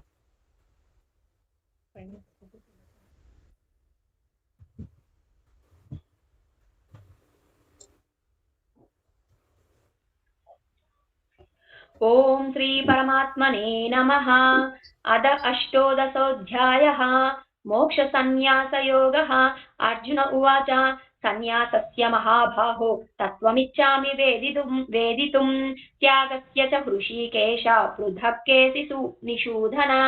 श्रीभगवान् उवाच काम्यानां कर्मणां न्यासं सन्न्यासं कवयो विदुः सर्वकर्मफलत्यागं राहुस्त्यागं विचक्षणाः त्याज्यं दोषमदित्येके कर्म प्राहुर्मनीषिणः यज्ञदान तपः कर्म न त्याज्यामिति चापरे निश्चयं शृणु मे तत्र त्यागे भरतसत्तम त्यागो हि विपुरुष व्याघ्र त्रिविधः सम्प्रकीर्तितः यज्ञदान तपः कर्म न त्याज्यं कार्यमेव तत् यज्ञोदानं तपश्चैव पावनानि मनीषिणाम् एतान्यपि तु कर्माणि संगं त्यक्त्वा फलानि च कर्तव्यानीति मे पार्थ निश्चितं मतमुत्तमं नियतस्य तु सन्न्यासः कर्मणो नोपपद्यते मोहात् तस्य परित्यागः तामसः परिकीर्तितः दुःखमित्येव यत्कर्म कायक्लेशभयात् त्यजेत् स कृत्वा राजसं त्यागं नैव त्यागफलं लभेत् कार्यमित्येव यत्कर्म नियतं क्रियतेऽर्जुन संघं त्यक्त्वा फलं चैव सत्यागः सात्विको मतः न द्वेष्य कुशलं कर्म कुशलेनानुषज्यते त्यागी सत्त्वसमाविष्टो मेधावी छिन्न संशयः न हि देहभृता शक्यं त्यक्तुं कर्माण्यशेषतः यस्तु कर्मफलत्यागी सत्यागीत्यभिधीयते अनिष्टमिष्टं मिश्रं च त्रिविधं कर्मणः फलं भवत्यत्यागिनां प्रेत्य न तु सन्न्यासिनां क्वचित् पञ्चैतानि महाबाहो कारणानि निबोध मे सांख्ये कृतां ते प्रोक्तानि सिद्धये सर्वकर्मणाम् अधिष्ठानं तथा कर्ता करणं च पृथग्विधं विविधाश्च पृथक् चेष्टा दैवं चैवात्र पञ्चमम् शरीरवाज्मनोभिर्यत् कर्म प्रारभते नरः न्यायं वा विपरीतं वा पञ्चैते तस्य हेतवः तत्रैवं सति कर्तारम् आत्मानं केवलं तु यः पश्यत्य कृतबुद्धित्वात् न स पश्यति दुर्मतिः यस्य नाहं कृतो भावो बुद्धिर्यस्य न लिप्यते हत्वापि स इमान् लोकान् न हन्ति न निभज्यते ज्ञानं ज्ञेयं परिज्ञाता त्रिविधा कर्म चोदना करणं कर्म कर्तेति त्रिविधः कर्म संग्रहः ज्ञानं कर्म च कर्ता च त्रिधैव गुणभेदतः प्रोच्यते गुणसंख्याने यथावच्छृणु तान्यपि सर्वभूतेषु येनैकं भावमव्ययमीक्षते अविभक्तं विभक्तेषु तज्ज्ञानं विद्धि सात्विकम् पृथक्त्वेन तु यज्ञानं नानाभावान् पृथग्विदान् वेत्ति सर्वेषु भूतेषु तज्ज्ञानं विद्धि राजसं यत्तु कृत्स्नवधे कस्मिन् कार्ये सक्तमहैतुकम् अतत्त्वार्थवदल्पं च तत्तामसमुदाहृतं नियन्तं सङ्गरहितम् अरागद्वेषतः कृतम् अफलप्रेप्सुना कर्म यत्तत् सात्विकमुच्यते यत्तु कामेप्सुना कर्म साहंकारेण वा पुनः क्रियते बहुलायासं तद्राज समुदाहृतम् अनुबन्धं क्षयं हिंसाम् अनवेक्ष्य च पौरुषम् मोहादारभ्यते कर्म यत्तत्तामसमुच्यते मुक्तसङ्गो नहंवादी धृत्युत्साह समन्वितः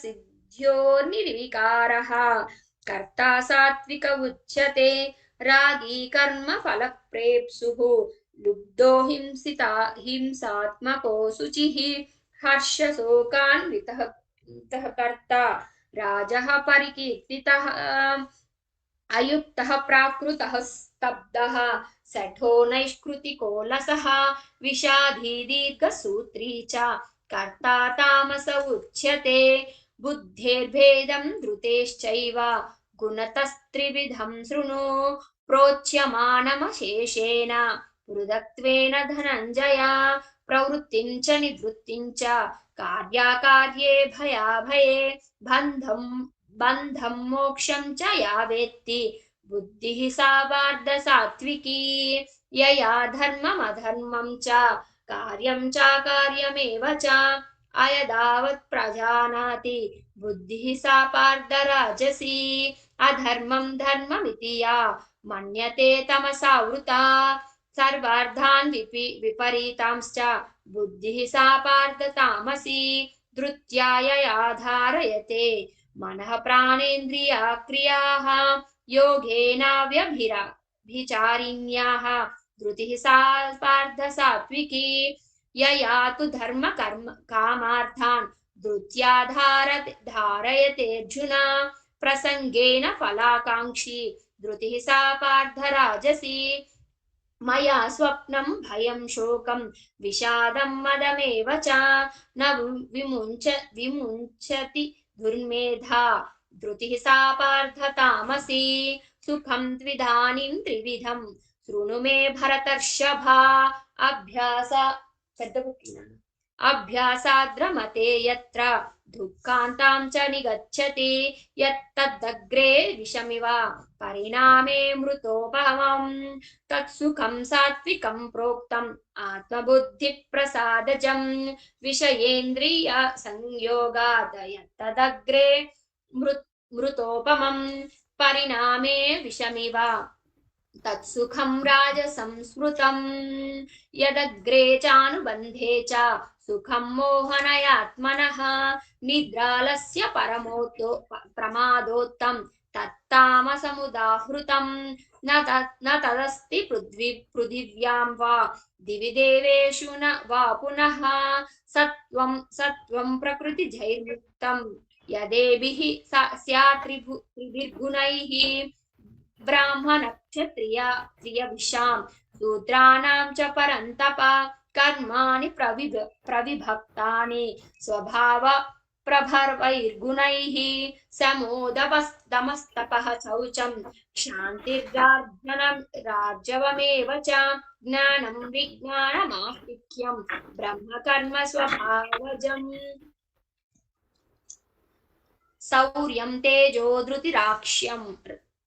शौर्यं तेजो धृतिर्दाक्ष्यं युद्धे चाप्यपलायनं दानमीश्वरभावश्च क्षात्रं कर्म स्वभावजं कृषिगौरक्ष्यवाणिज्यं वैश्यकर्म स्वभावजं परिचर्यात्मकं कर्म शूद्रस्यापि स्वभावजम् स्वे स्वे कर्मण्यभिरतः संसिद्धिं लभते नरः स्वकर्म निरतः सिद्धिं यथा विन्दति तच्छृणु यथ प्रवृत्तिर्भूतानां येन सर्वमिदं ततं स्वकर्मणा तमभ्यर्च्य सिद्धिं विन्दति मानवः श्रेयान् स्वधर्मो विगुणः परधर्मान् स्वनुष्ठितात् स्वभावनियतं कर्म कुर्वन्नाप्नोति किल्बिषम्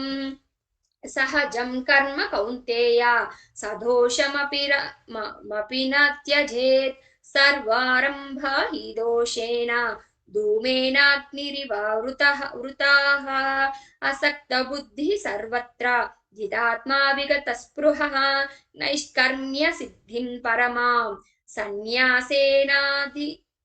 सन्न्यासेनाधिगच्छति सिद्धिं प्राप्तो यथा ब्रह्म तदाप्नोति निबोध मे समासेनैव कौन्तेय निष्ठा ज्ञानस्य या परा बुद्ध्या विशुद्धया युक्तो धृत्यात्मानं नियम्य च शब्दादीन् विषयान् त्यक्त्वा रागद्वेषौ युधस्य च विविक्तसेवी लघ्वाशी यतवाक्खाय मानसः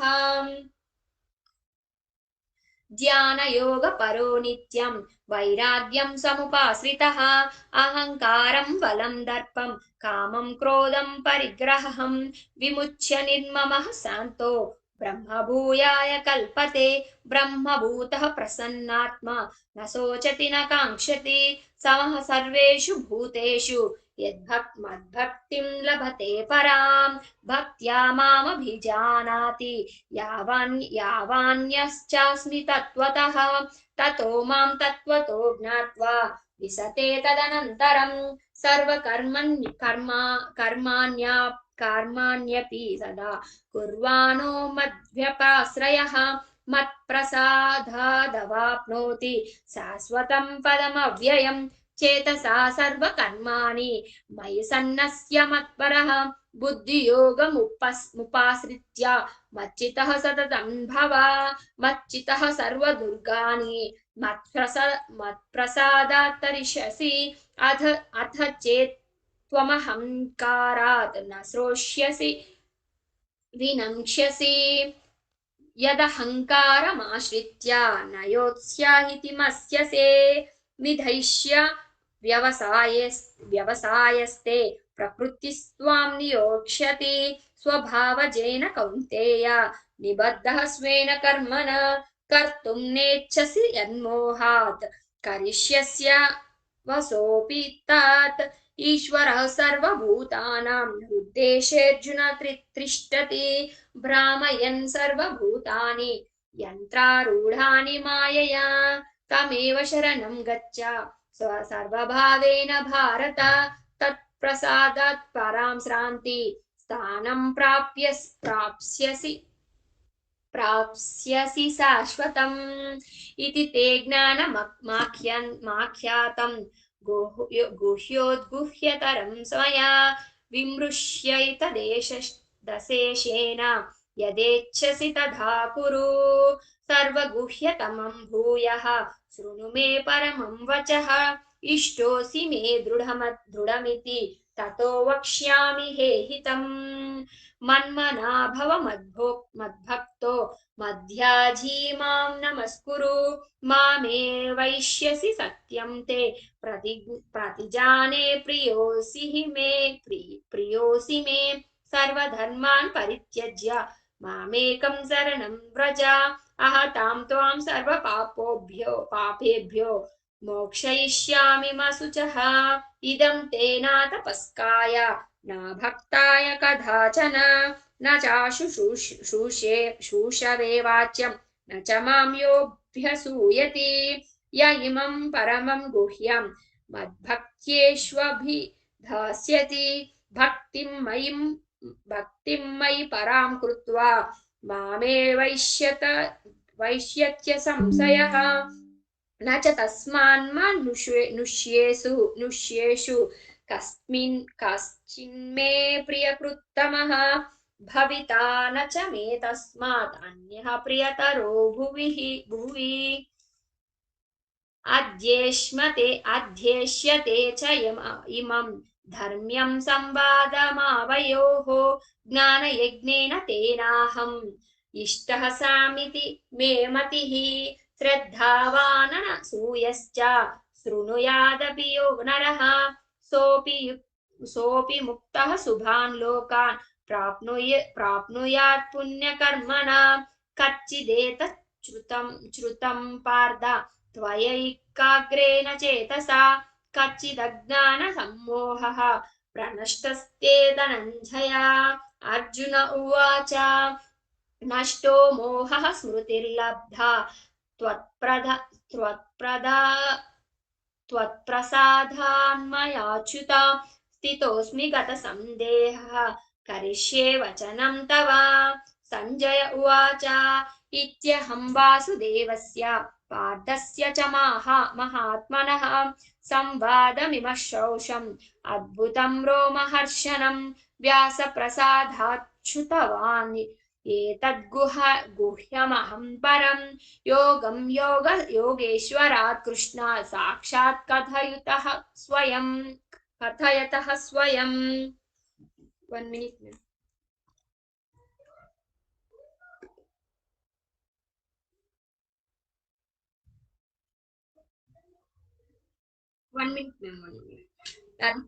పేజ్ క్లియర్ అయిపోయింది. Okay.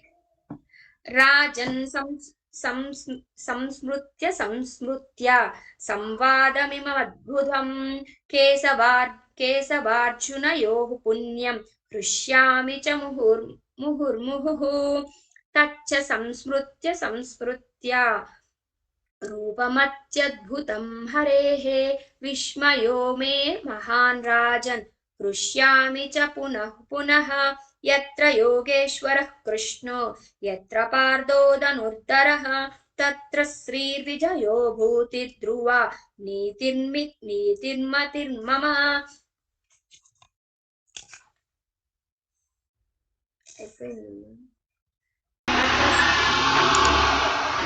Ma'am maybe last for 1 minute more.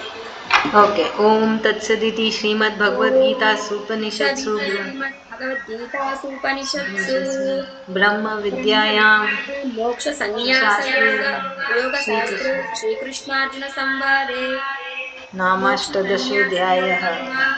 नाम अष्टादशोऽध्यायः। हरि ओम तत्सत्। हरि ओम तत्सत्। हरि ओम तत्सत्। Thank you so much ma'am. Thank you ma'am, thank you for joining. Asha भाभी आप पढ़ लीजिए चैप्टर 1।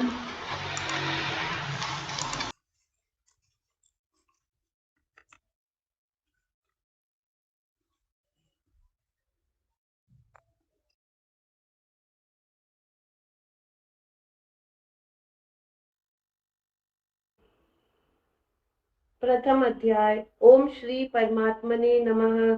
श्रीमद् भगवद गीता अथ प्रथमोऽध्यायः। धृतराष्ट्र धर्मक्षेत्रे कुरुक्षेत्रे समवेतायुयुत्सवः। मामकाः पाण्डवाश्चैव किमकुर्वत संजय उवाच। दृष्ट्वा तु पाण्डवानीकं व्यूढन् दुर्योधनस्तदा आचार्यमुपसंगम्य राजा वचनमब्रवीत्। पश्यैतां पाण्डुपुत्राणाम् आचार्य महतीं चमूं व्यूढान् द्रुपदपुत्रेण तव शिष्येन धीमता। अत्र शूरा महेश्वासा वीर्माजून् समायुधि युयुधानो विराटश्च द्रुपदश्च महारथः। दृष्टकेतुश्चेत्कितान् काशीराजश्च वीर्यवान् पुरुजित् कुन्तिभोजश्च शैब्यश्च नरपुङ्गवः। युधामन्युश्च विक्रान्त उत्तमोजाश्च वीर्यवान् सौभद्रो द्रौपदेयाश्च सर्व एव महारथाः। अस्माकं तु विशिष्टा ये तानि बोध द्विजोत्तम। नायका मम सैन्यस्य संज्ञार्थं तान् ब्रवीमि ते। भवान् भीष्मश्च कर्णश्च कृपश्च समितिञ्जयः अश्वत्थामा विकर्णश्च सौमदत्तिस्तथैव च अन्ये च बहवः शूरा मदर्थे व्यक्तजीविताः। नानाशस्त्रप्रहरणास् सर्वे युद्धविशारदाः। अपर्याप्तं तदस्माकं बलं भीष्माभिरक्षितं। पर्याप्तं त्विदमेतेषां बलं भीमाभिरक्षितम्। अपनेषु च सर्वेषु यथा भागमवस्थिताः भीष्ममेवाभिरक्षन्तु भवन्तः सर्व एव हि। तस्य सञ्जनयन् हर्षं कुरु वृद्धः पितामहः। सिंहनादौ विनदो चेत् शङ्खं दद्मो प्रतापवान्। ततः शङ्खाश्च भैर्यश्च पणवानकगोमुखाः सैभाव्यहन्यन्त सशब्दस्तुमुलोऽभवत्। ततः श्वेतैर्हयैर्युक्ते महती स्यन्दने स्थितौ माधव पाण्डवश्चैव दिव्यौ शङ्खौ प्रदद्मतुः। पाञ्चजन्यं ऋषिकेशो देवदत्तं धनञ्जयः पौण्ड्रं दद्मौ महाशङ्खं भीमकर्माव्रकोदरः। अनन्तविजयं राजा कुन्तीपुत्रो युधिष्ठिरः। नकुलः सहदेवश्च शुभ्रो शमनिपुष्पकौ काश्यश्च परमेश्वासः शिखण्डी च महारथः। धृष्टद्युम्नो विराटश्च सात्यकिश्चापराजितः।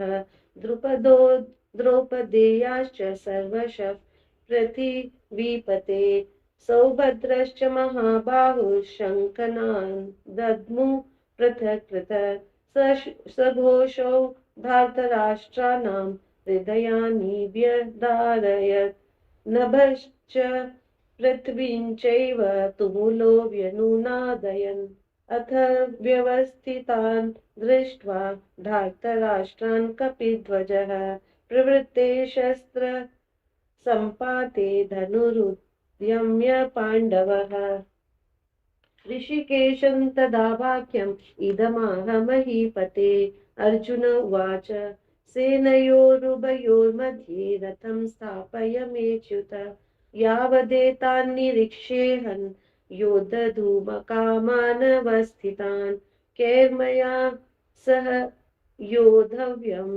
अस्मिन् रणसमुद्यमे योत्स्यमानान् वीक्षेऽहं ययेतेऽत्र समागताः धार्तराष्ट्रस्य दुर्बुद्धेर्युद्धे प्रियचिकीर्षवः सञ्जय उवाच एवमुक्तो ऋषिकेशो गुडाकेशेन भारत सेनयोरुभयोर्मध्ये स्थापयित्वा रथोत्तमम् भीष्मद्रोण प्रमुखतः सर्वेषां च महीक्षिताम् उवाच पार्थ पश्यैतान् समवेतान् कुरुनिति तत्रापश्य स्थितान् पार्थ पितॄन्नथ पितामहान् आचार्यान् मातुलान् भ्रातॄन् पुत्रान् पौत्रान् सखींस्तथा श्वशुरान् श्रुतश्चैव सेनयोरुभयोरपि तान् समीक्ष्य स कौन्तेय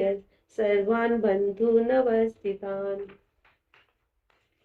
कृपया परयाविष्टो विषीदन्निदमब्रवीत् अर्जुन उवाच दृष्ट्वेमं स्वजनं कृष्ण युयुत्सुं समुपस्थितं सीदन्ति मम गात्राणि मुखं च परिशुष्यति वेपर्थुश्च शरीरे मे रोमहर्षश्च जायते गाण्डीवं श्रंसते हस्तात् व्यक्चैव परिदह्यते न च शक्नोम्यवस्थातुं भ्रमतीव च मे मनः निमित्तानि च पश्यामि विपरीतानि केशव न च श्रेयोनुपश्यामि हत्वा स्वजनमाहवे न काङ्क्षे विजयं कृष्ण न च राज्यं सुखानि च किं नो राज्येन गोविन्द किं भोगैर्जीवितेन वा येषामर्थे काङ्क्षितं नो राज्यं भोगा सुखानि च त इमेव स्थिता युद्धे प्राणांस्त्यक्त्वा धनानि च आचार्या पितरः पुत्राः तथैव च पितामहाः मातुला श्वशुरा पौत्रा शाला सम्बन्धिनस्तथा एतान् हन्तुमिच्छामि घ्नतोऽपि मधुसूदन अपि त्रैलोक्यराज्यस्य हेतो किन्नु मही कृते निहत्य धार्तराष्ट्रान् का प्रीतिः स्यात् जनार्दन पापमेवाश्रयेदस्मान् हत्वैतानाततायिनः तस्मान्नार्हा वयं हन्तुं धार्तराष्ट्रान् स्वबान्धवान् स्वजनं हि कथं हत्वा सुखिनः स्याम माधव यद्यप्येतेन पश्यन्ति लोभोपहत चेतसः कुलक्षय कृतं दोषं मित्रद्रोहे च पातकं कथं न ज्ञेयमस्माभिः पापादस्मान्निवर्तितुं कुलक्षय कृतं दोषं प्रपश्यद्भिर्जनार्दन कुलक्षये प्रणश्यन्ति कुलधर्मा सनातनाः धर्मे नष्टे कुलं कृष्णम् अधर्मोऽभिभवत्युत अधर्माभिभवात् कृष्ण प्रदुष्यन्ति कुलस्त्रियः स्त्रीषु दुष्टासु वाश्येय जायते वर्णशङ्करः शङ्करो नरकायैव कुलज्ञान् कुलस्य च पतन्ति पितरो येषां लुप्तपिण्डोदकक्रियाः दोषैरेतै कुलज्ञानं वर्णशङ्करकारकैः उत्साद्यन्ते जातिधर्मा कुलधर्माश्च शाश्वताः उत्सन्नकुलधर्माणां मनुष्याणां जनार्दन नरके नित्यं वासो भवतीत्यनुशुश्रुम अहो बत महत् पापं कर्तुं व्यवस्थिता वयं यद्राज्यसुखलोभेन हन्तुं स्वजनमुद्यताः यदि माम प्रतीकारम् अशस्त्रं शस्त्रपाणयः धार्तराष्ट्रारणे हन्यु तन्मे क्षेमतरं भवेत् सञ्जय उवाच एवमुक्त्वार्जुनः सङ्ख्ये रथोपस्थ उपाविशत् विसृज्य शशरं चापं शोकसंविघ्नमानसः ॐ तत्सदिति श्रीमद्भगवद्गीतासु उपनिषत्सु ब्रह्मविद्यायां योगशास्त्रे श्रीकृष्णार्जुन संवादे अर्जुन विषाद योगो नाम प्रथमोऽध्यायः ओम श्री कृष्णार्पणमस्तु। उषा बुआ जी प्रणाम। ओम श्री परमात्मने नमः। अथ द्वितीयोऽध्यायः। संजय उवाच तं तथा कृपयाविष्टं सुपर्णाकुलेक्षणं विसीदन्तमिदं वाक्यमुवाच मधुसूदनः श्रीभगवान्